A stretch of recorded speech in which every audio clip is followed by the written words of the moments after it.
नाव काय तिथे? प्रगती चांगली आहे. कुठल्या शाळेत आहे? गौंडरे गौंडरेट शाळेत आहे. कितवीला आहे? 6वी.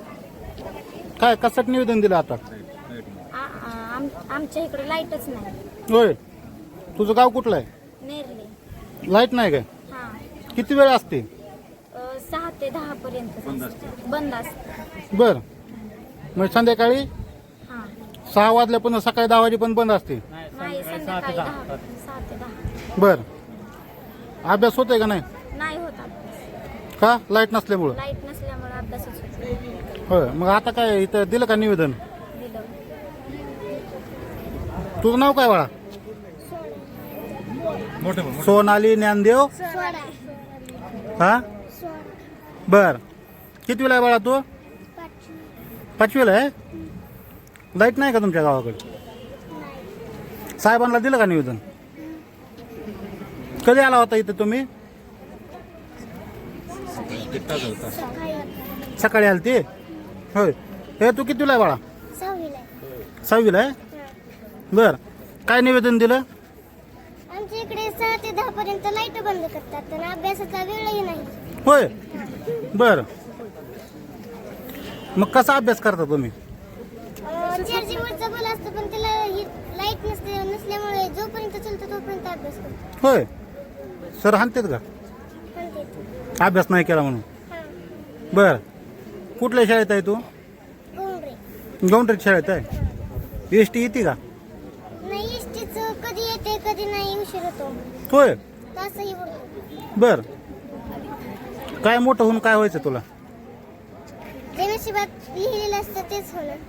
पण तू अभ्यास करून तुला काय व्हायचं असं काय ठरवलं असेल की तू?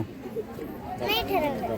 नाही काय ठरवलं? डॉक्टर, शिक्षक, पोलीस, हे तहसीलदार व्हायचं नाही का? काय तर ठरव मग.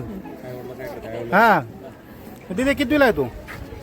आहे का तिथं? कितवीला बाळा तू? मी 9वीला आहे. 9वीला आहे. कोण? आमच्या इथे लाईट नसते त्याच्यामुळं आम्हाला खूप त्रास होत आहे.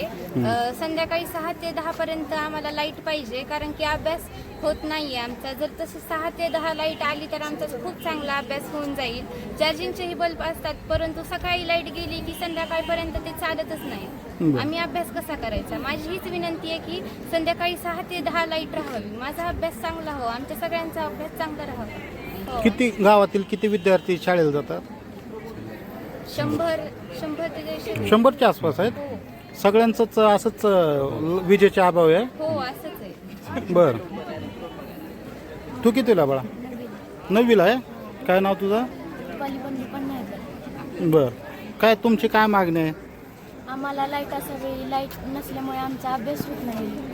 आई वडिलांचं स्वप्न पूर्ण करता येत नाही. त्यामुळे माझी अशी मागणी आहे की आम्हाला लाईट सोडावी 6 ते 10 वाजेपर्यंत. 10च्या पूर्ण लाईट येते, त्यामुळे आम्हाला अभ्यास करता येत नाही. त्यामुळे आम्हाला माझी अशी मागणी आहे की आम्हाला 6 ते 10 पर्यंत लाईट असावी. राजे, आता आपण विद्यार्थ्यांना या ठिकाणी घेऊन आलात. तहसील कार्यालय येते. काय इथं लोकरे साहेबांना निवेदन दिलं नायक तहसीलदारांना? काय झालं का बोलणं त्यांचे? 6 ते 10 लाईट बंद केली. बरं, 6 ते 10 शेतकऱ्यांचा महत्त्व वेळ आहे. त्यांना दुधाची गाईची दूध का लागते, म्हशी दूध का लागते, वैरण चारा टाकायला वेळ असते, शेतामध्ये कामाची नियोजन करायला वेळ असते आणि मुलांचा अभ्यास करायला वेळ तीच वेळ असते. 7 ला 10 लाईट बंद केल्यामुळं मुलांचा अभ्यास अजिबात होत नाही. बरं. 10 वाजता लाईट सुरू होती, त्यामुळे झोपायचा टाईम असतो, त्यामुळे झोपायचा टाईम असतो. 6 ते 10 लाईट बंद करून मुलांचा अभ्यास होतच नाही. बरं. अभ्यास न झाल्यामुळे मुलांच्या मार्कावर परिणाम व्हायला आहे, मुलांच्या गुणवत्तेवर परिणाम व्हायला आहे. त्यामुळे लाईट सुद्धा चालू केलं पाहिजे. आमचं काय म्हणणं, तुम्ही 6 ते 10 टाईम चेंज करा, 12 ते 6 बंद करा, चालतंय, पण 6 ते 10 लाईट बंद करू नका, अशी आमची मागणी आहे. विद्यार्थ्यांचं शैक्षणिक नुकसान व्हायला. हो, नुकसान होते. त्यामुळे पुढची पिढी बरोबर होणार नाही. पुढच्या पिढीला मार्क मिळणार नाहीत. अभ्यास त्यांचा अभ्यास होतच नाही. हाच वेळ अभ्यास करायचा. दुसरा वेळ अभ्यास करायचा नाही मुलांना. तुम्ही MSCB ला काही दिवसांपूर्वी निवेदन दिलं होतं, काय त्यांचं म्हणणं आहे? त्यांचं काही रिप्लाय आला नाही. MSCB काही रिप्लाय आला नाही, त्यामुळे आम्ही आज इथं आलो. आम्ही ह्यांना जातो पैसे. विद्यार्थ्यांच्या कुठेतरी प्रवासाचा सुद्धा प्रश्न त्या ठिकाणी ऐरणीवर दिसतंय, त्याविषयी काय? पुढची पिढी यामुळे बरोबर 100% बरोबर व्हावी. प्रवासाचा काहीतरी एसटीचा एसटी काय विषय नेरल्यापासून बाउंड्री 6 किलोमीटर अंतर आहे. तिथं 100 ते आसपास मुलं आहेत आमच्या गावात हायस्कूलला. काही मुलं करमळ आहेत, काही मुलं टोटल आहेत. आमच्या गावात एसटी नव्हती. आता आपण एसटी चालू केली होती, ते पण गाडी कधीमध्ये बंद होते, चालू होते. आज गाडी आली ना आली, आज गाडी आली नाही एसटी न आल्यामुळे आम्ही त्याला मी भेटलो ऑफिसमध्ये. त्यांनी सांगितलं आता उद्यापासून आम्ही गाडी काय बंद थोडं नाही, आम्ही गाडी सांगितलं आम्हाला. एसटी आमच्या गावासाठी खूप महत्त्वाचं आहे. आमच्या गावाला एकतर गौंडरे गावात 6 किलोमीटर आहे, दुसरे गाव आहे रोरपुडे, ते 4 किलोमीटर आहे, रोपडे 6 किलोमीटर आहेत. आम्हाला त्या ठिकाणी चालत जावं लागतं आमच्या गावातल्या ग्रामस्थांना, मुलांना, विद्यार्थ्यांना. एसटी नॅशनल आमच्या गावातले 50% मुली शिक्षण घेत नाहीत. मुलं 30% शिक्षण घेतात, त्यामुळे उंची राहिले ते मुलं. आणि पालकाला सुद्धा एसटी नसल्यामुळं बाहेर कुठं जात नाही. बाहेर गावाचे पाहुणे म्हणतात तुमच्या गावाला मुलगी द्यायला नको, तुमची मुलगी करायला नको, कारण तुमच्या गावात एसटी सोय नाही, तुम्हाला तुमच्या गावाला येत नाही, अशी परिस्थिती आहे.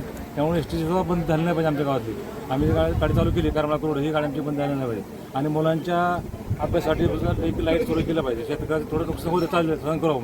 यांचं नुकसान खूप मोठं आहे. ते उद्याचे देश आता थांबले आहेत, यांच्या जेव्हा उद्या देश चालणार आहे, त्यांचं नुकसान होते लाईटमुळे. काय पुढच्या आंदोलनाचा काही इशारा दिलाय का? लाईट नाही सुरू केलं आम्ही आंदोलन करणार, आम्ही रस्ता रोको करणार, आंदोलन उपोषण करणार, आम्ही आंदोलन पुढचं करणार आहे. लाईट आम्ही सुरू करून घेणार. तहसीलदारांसंग काय तुमचं निवेदन देण्याआधी काय बोलणं झालं का? आता निवेदन दिलं आम्ही, आता मॅडम भेटणार, तहसीलदार मॅडम आता भेटणार.